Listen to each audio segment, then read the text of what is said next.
And that's when I asked, why would I need a car when I have 3 donkeys right here? It's always a good one. And you know, I have a story that'll even top that. In fact, it happened just a few days ago.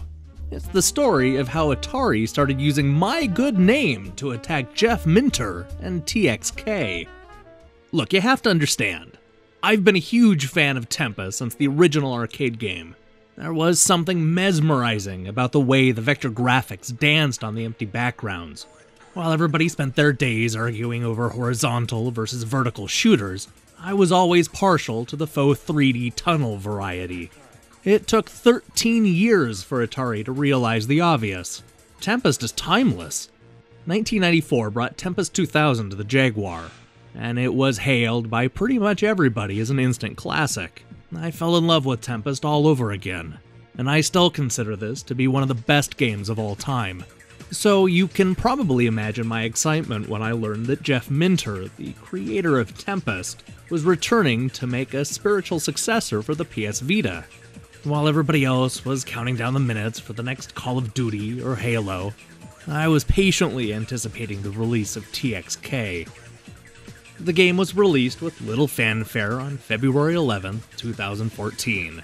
Predictably, I loved every second of TxK and ended up giving it an A+. Of course, I confessed early on that it's hard for me to be objective about the Tempest series, but I laid my cards out on the table and let the reader decide for themselves. 11 months later, I awarded Jeff Minter's Addictive Shooter my Game of the Year, and figured that that was the end of the story. Well, let me tell you, that is not the end of this story. Just a few days ago, Jeff Minter took to Twitter with a dire announcement. It turns out that Atari has threatened to sue Lamasoft if they go ahead with plans to release TxK on the PlayStation 4, Android, and Oculus Rift. What's more, Atari's lawyers want him to remove the PS Vita version on Sony's PSN store. And, perhaps the biggest insult of them all, never make another tunnel shooter again. So, what does any of this have to do with me? As it turns out, Atari decided to respond to Jeff's charges by quoting 3 game critics: Scott Butterworth at IGN, Britton Peel at GameSpot, and, you guessed it, me. This was quickly picked up by Kotaku, and then dozens of other publications. Suddenly my name and review was being used by Atari to prove that TxK infringed on their Tempest trademark. What a load of horseshit.